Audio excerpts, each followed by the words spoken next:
আলুর চপের পুরটা হচ্ছেই আসল। আলুর চপের পুরটা যদি টেস্টি না হয় তাহলে আলুর চপটা খেতে একদমই ভালো লাগবে না। আজকের এই ছোট ছোট টিপস ফলো করে আলুর চপ তৈরি করলে আলুর চপ সুস্বাদু আর মুচমুচে হবে। আলুর পুরের জন্য একটা স্পেশাল মশলা তৈরি করব। কড়াইতে প্রথমে 3টা শুকনো লঙ্কা দিয়ে ভালো করে ভেজে নেব। তারপর এখানে 1.5 চামচের মতো পাঁচফোড়ন, 1/2 চামচের মতো দিয়ে দিচ্ছি জিরা, এক টুকরো দারচিনি, একটা এলাচ, 4টে গোলমরিচ দিয়ে এই মশলাগুলোকে ভালো করে ভেজে নেব। মশলাটা ভাজা হয়ে গেছে, এবার এটাকে নামিয়ে নেব। প্যানে দিয়ে দিচ্ছি 1 চামচ তেল। এবার এখানে দিয়ে দিচ্ছি থেতো করে রাখা আদা রসুন। আদা রসুনটা ভাজা হয়ে গেছে, এবার এর ভিতরে দিয়ে দেব সিদ্ধ করে রাখা আলুটাকে আমি গ্রেট করে নিয়েছিলাম। আলুটাকে চাইলে হাত দিয়ে আগে থেকেও ম্যাশ করে নিতে পারেন। গ্রেট করে নেওয়াতে আলুর ভিতরে কোনো রকম দলা দলা ভাব থাকে না। এবার আলুর সাথে স্বাদ মতো নুন, হলুদ গুঁড়ো, লঙ্কা গুঁড়ো দিয়ে একসাথে ভালো করে মিশিয়ে নেব। আলুটা যখন রান্না হয়ে যাবে এর ভিতরে সেই ভাজা মশলাটা দিয়ে দেবো। 1.5 চামচের মতো ভাজা মশলা আর ধনেপাতা কুচি দিয়ে একসাথে ভালো করে মিশিয়ে নিয়েছি। আলুর পুরটা তৈরি হয়ে গেছে, এবার এটাকে নামে ঠান্ডা করে নেব।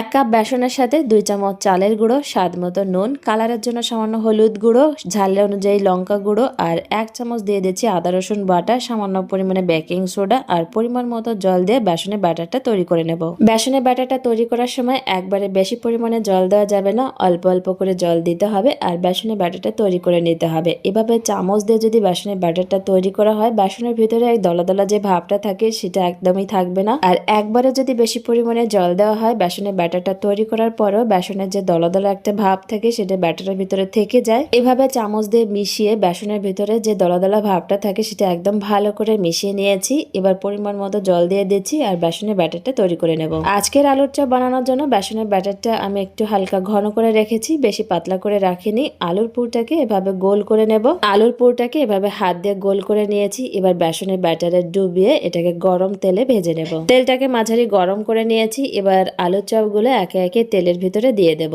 নর্থ বেঙ্গলে এরকম আলুর চপ পাওয়া যায় না, সিঙ্গাড়াটা পাওয়া যায়, তাও আবার নর্থ বেঙ্গলি স্টাইলে। বাঙালি বলে কথা, বাঙালির স্বাদ তো খুঁজেই পাওয়া যাবে না, যদি খেতে হয় বাধ্য হয়ে খেতেই হয়। চপগুলো ভাজা হয়ে গেছে, এবার একটা চপ আমি ভেঙে দেখাচ্ছি ভিতরে আলুর পুরটা কতটা সুন্দর হয়েছে। খেতে তো দারুণ হয়েছে, অবশ্যই একবার ট্রাই করতে পারেন।